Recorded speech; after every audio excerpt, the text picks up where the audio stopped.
practice in medicine. I know you are at the very beginning of the College of Medicine, but I think this is a very important concept that has to be addressed very early on during your level of education. This is going to be the shape of medicine in the very near future. And in fact, we're seeing this nowadays. So definitely in your practice, inshallah, in the future, you will be practicing what we call nowadays the precision medicine. Okay? So the main idea is that you do not use the same pathway and protocol for every patient.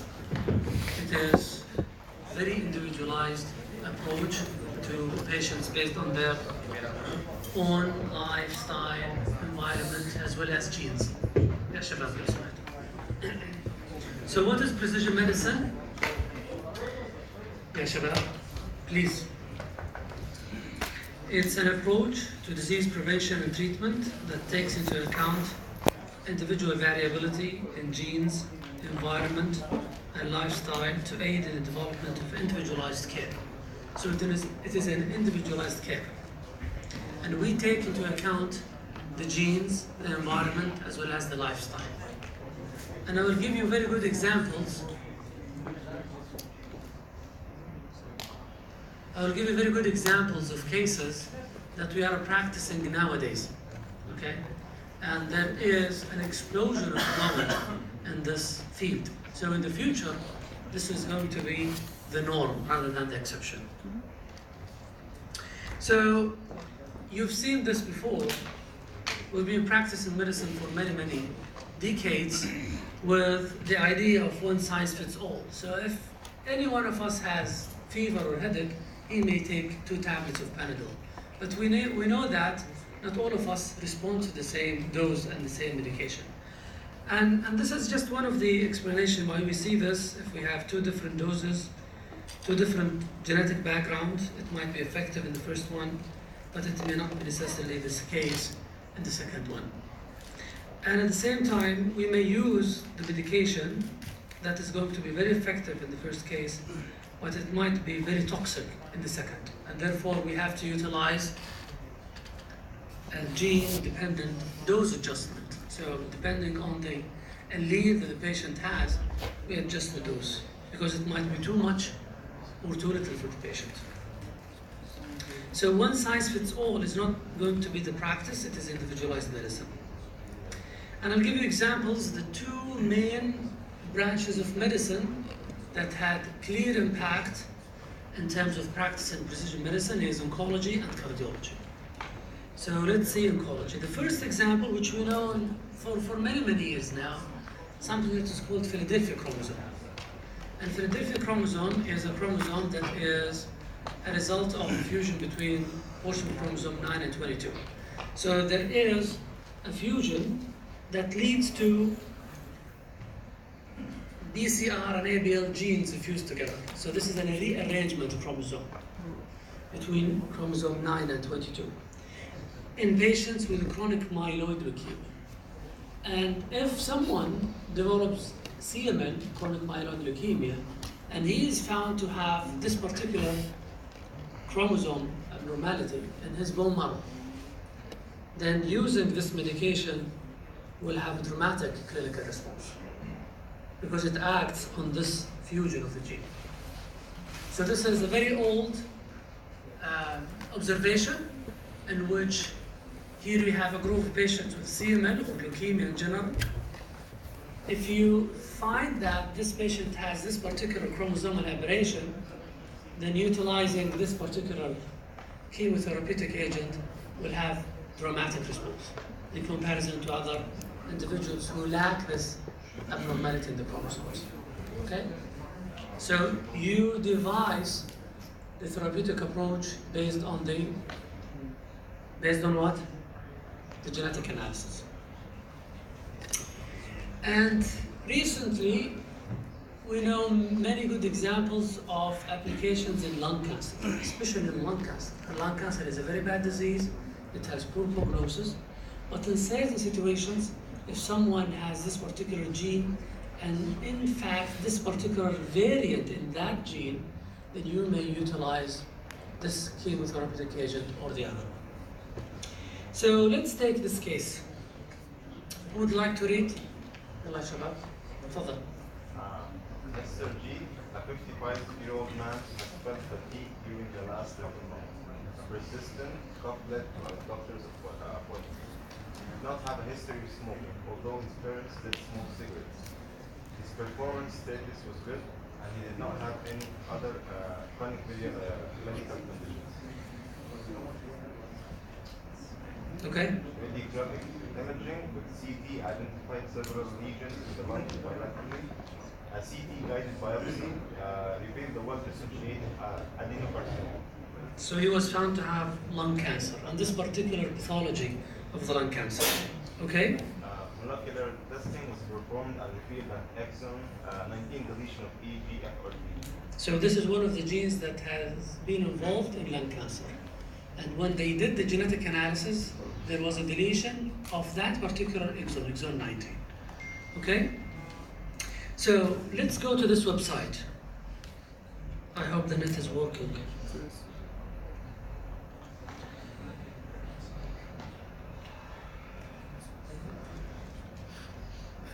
You may also exercise this later.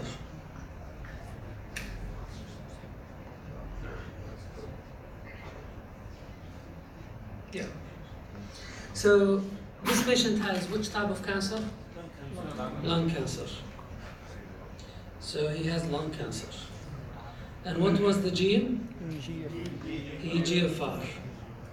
And what was the mutation? Deletion exon 19. So let's go.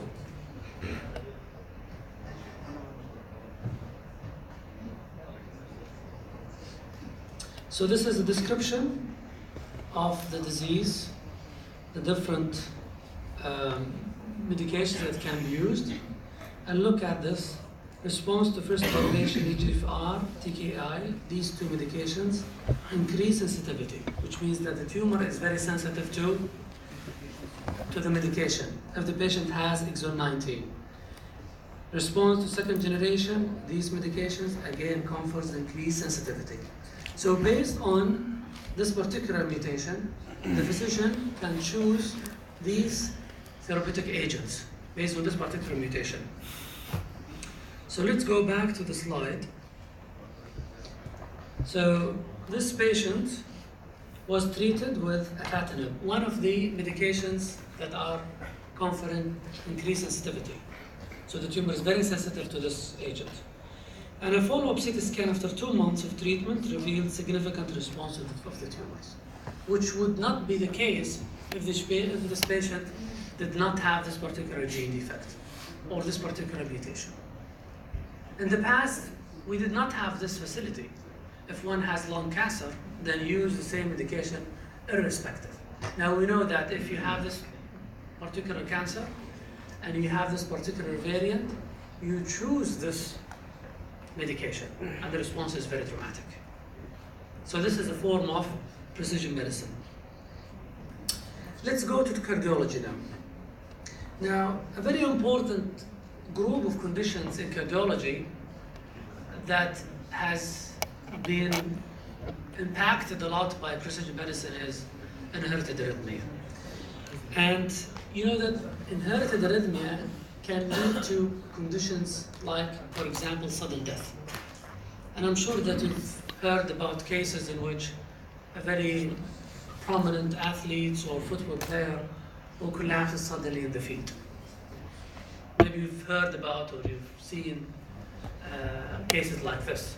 And if the individual is examined, he is found to have an inherited arrhythmia that has never been discovered. And one of the very important group of medical conditions that can lead to sudden death unrecognized is what is called long QT syndrome. And you will learn this, inshallah, in the cardiovascular block. So this is an ECG, and this is the QT interval. And individuals with this particular condition, there is a prolongation. So the interval here is very prolonged. And if it is very prolonged, then if this individual exercises, he has physical activity, for example, a student in the during the break or the sports, physical activity, then there will be an induction of arrhythmia. All of a sudden arrhythmia. And these arrhythmias sometimes can be what? Lethal. Fatal. So this student may collapse suddenly in the field without any preceding history of heart problem. And he may or may not be surviving after this event. So this is a long QT syndrome, and the story goes back to 1957, when Jervell and Lang Nielsen described a family with 4 deaf children, okay? And these deaf children had, these deaf children had frequent attacks of fainting at school. And when they did ECG, there was prolongation of the QT. And 3 of these children died while playing. So it is a physical activity induced death. And they had the prolonged QT as we mentioned. So they were found to have long QT syndrome with deafness. And nowadays we know that long QT is very heterogeneous. There are many genes involved as causative for long QT syndrome with different genes. And these genes are ion channels. So these ions are very important for the electrical activity of the heart, potassium, sodium, and calcium. So if these channels are defective, then the channeling these electrolytes across the membrane of the cardiomyocyte will be defective, and therefore the electrical impulse will be impacted. And these are the different locations or loci across the chromosomes. If I have a child or an individual who had frequent episodes of fainting, and he is found to have prolongation of the QT internally, and I choose to do genetic analysis, if I choose the first 3 ones, then the chance of detecting a mutation is 70%. Is 70%. If I extend and do genetic analysis for the rest of the genes, then the chance will be only 75%.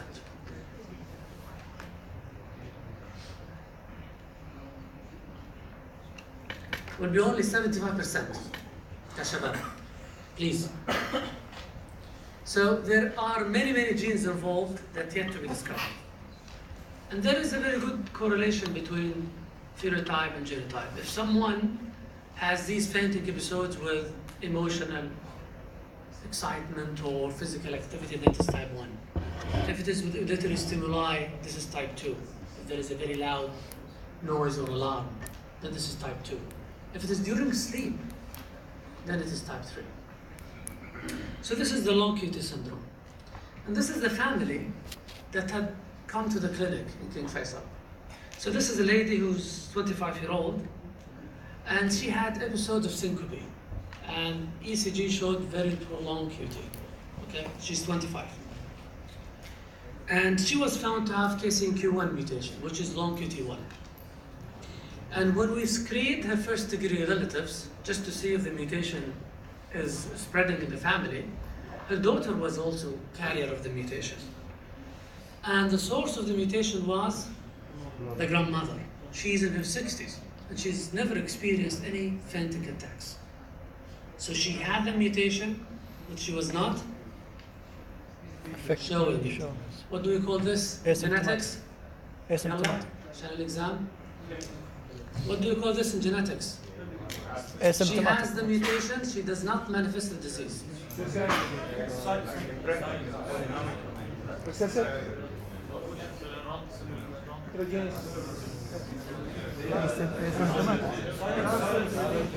وعند الجين بس ما في excessive صح؟ She has no clinical signs of the disease. She's asymptomatic. You did the ECG, ECG is absolutely fine. When you do the genetic analysis, she has the mutation. اليوتروبيا. يا شباب يا شباب امتحان. It's called severity. She's a carrier, but what do you call this observation? Severity, I think. Huh? Severity or something. لا ما severity. Penetrance. Lack of penetrance. Penetrance, yes.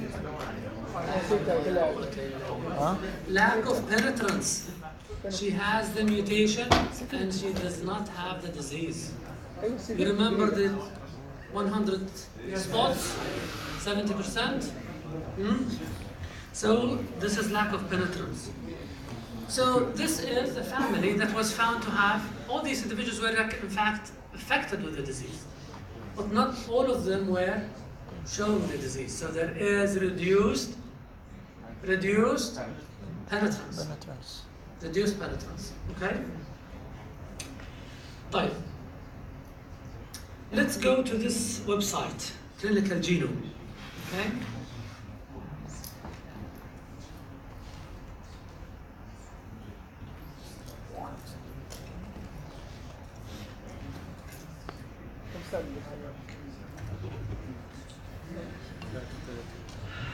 Again, you can choose the gene. So we did this genetic analysis for this family, and we found that particular gene. So it is KCNQ1.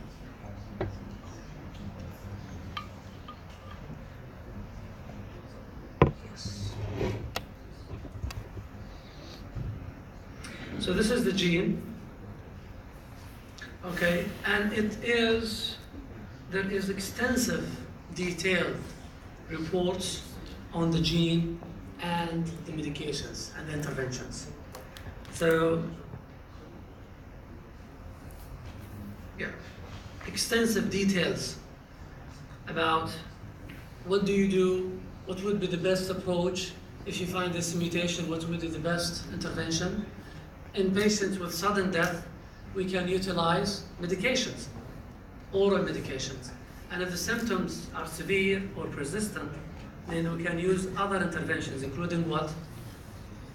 Can you think of an intervention? If someone has frequent attacks of fainting and arrhythmia that can be potentially fatal, in spite of using medications. Huh? Yes, you can use pacemaker, or you can use what is called ICD, implantable cardioverter. So you put a machine inside the chest of the individual.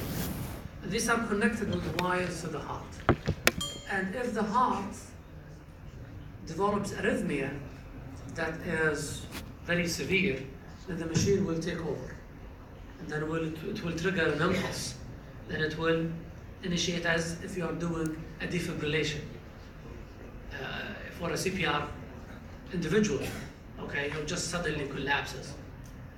And when these individuals come to the clinic, you can analyze the history of the machine. So it will give you the data with the past 1 year, for example.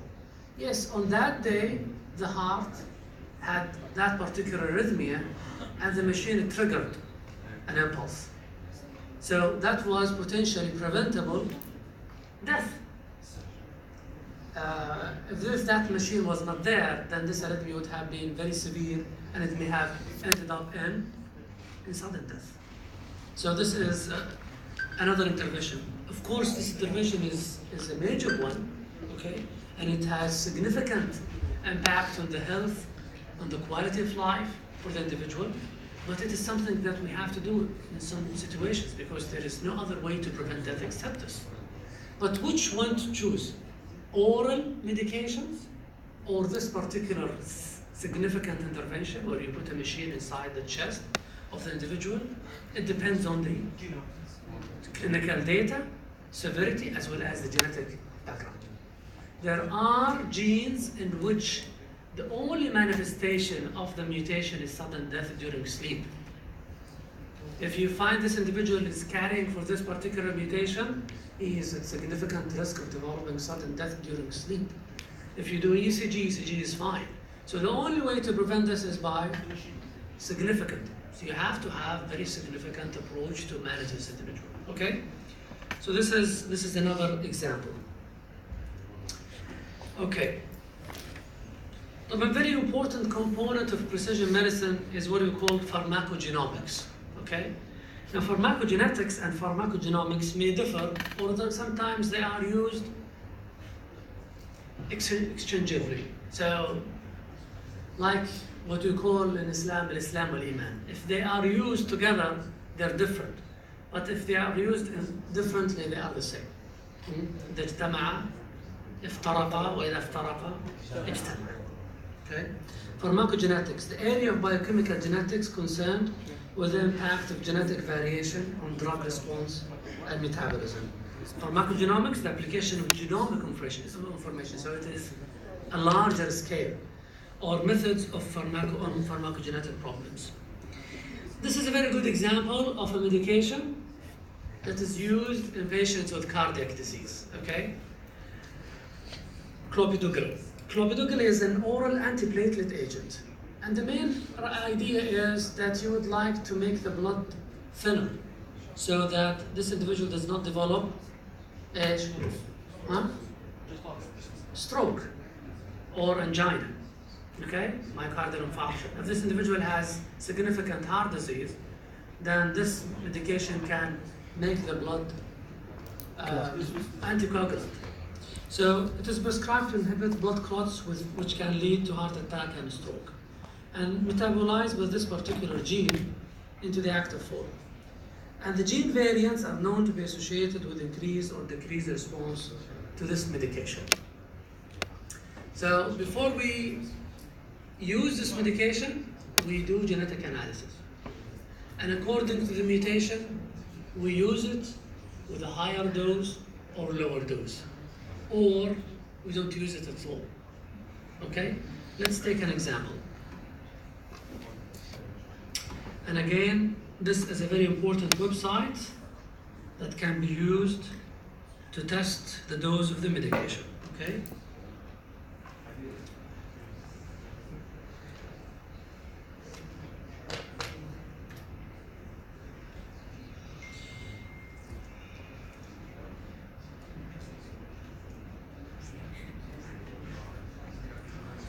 Okay, so this is the website. How many drugs have been annotated? More than 600, okay? And the list is increasing. So let's put this medication. So it's here. So these are the medications. And I have a patient who is at high risk of developing stroke and heart attack. So I did genetic analysis for the CYP to know whether I can use this medication or not. Let's check.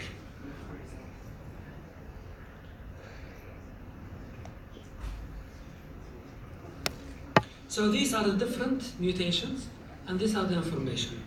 Let's go to the prescribing.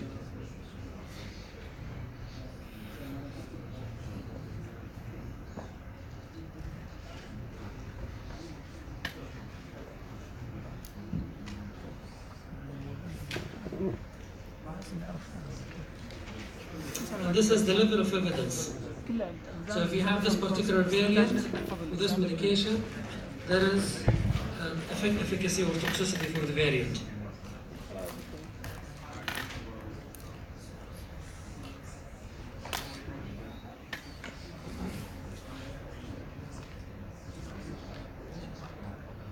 And you can read about the variant and the use of the medication. So if you find this particular variant to be very toxic, you may not use this medication. You can use another one. Okay? Clear? Nowadays, this information is increasing exponentially, and therefore there is no way to memorize all of this. But the main idea is to have the concept. If I have this particular individual who needs antiplatelet medication, and I would like to use this particular medication, I have to do the genetic analysis. And when the genetic analysis comes out, the lab would report the variant. And based on the variant, the recommendation will come later. And if you see this particular variant, the dose should be high or should be low, or you should not use this medication at all because it is going to be very toxic to the individual or very ineffective. So it is not used. This is not used. Use another medication. Clear? طيب.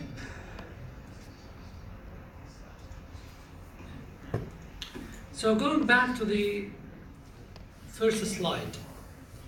So it is an approach to disease prevention and treatment that takes into account individual variability in genes, environment, and lifestyle. So it is not only genes. Again, it is what? Lifestyle and environment. And that's why it is not only a genetic medicine, it is precision medicine. Because you would like to have all of these information that are coming from the patient with the history, physical exam, radiological investigation, biochemical analysis, genetic analysis, lifestyle, social life, and then you put all of this information into the patient's medical record. And then you would be able to predict that this particular individual should have that particular approach of treatment. This is something very new, but it's going to be the practice in the future. And you remember this slide that I showed in the first lecture, in which behind the scene of genes, we have environmental factors, the diet, the smoking, and the lifestyle. You remember this case? You remember this case, the 23-year-old man who wanted to do genomic analysis to see what his risk of developing cancer in the future, and that was his risk of reduced risk of Alzheimer's disease and prostate, and the elevated risk of colon cancer, lung cancer, and heart disease. You remember this? Yes. And we said that if this individual is a smoker, for example, then if he knows that he is at higher risk of developing lung cancer, then this information is very important for him to quit smoking. But if this risk is at the upper part of the table, so it's reduced risk, okay, and you're telling him that you are at reduced risk genetically to develop lung cancer, and he's a smoker, then he may smoke further and more, and he develops cancer. And why is that? Because it is not only gene, it's the environment, the lifestyle. It is multifactorial. It's not simple. And therefore, when Francis Collins wrote this, he was very optimistic at that time. It was at the level of the excitement of the announcement of the Human Genome Project around 2000, okay, where it was announced in the White House. So everybody was excited that within 5-10 years, we'll be able to, address the solutions for the complex diseases, cancer, diabetes, hypertension, and psychiatric illnesses. But what it turns out that it is much more complex than we believed. It is not only genes, there are many, many other factors. And that's why now the concept is the precision medicine. It is not only genomic medicine where you only do gene analysis, but it's only the other important factors. Lastly, and you will be able to practice this inshallah in the future. You know artificial intelligence? The Calisthenic. It's invading medicine. So it is just, in the future, these complex information will be analyzed by a machine. So we train the machine through machine learning, and the machine will be in the clinic like an assistant physician. It will help you to decide. So you put all this information into the machine, and the machine will tell you, well, based on the information that I got, you should go through this approach. It's the same disease, but for the next patient, it's a different approach, based on different lifestyle, environment, and genetic background. Clear? It's very exciting. Very exciting. Tamam? Any question? طيب يلا attendance.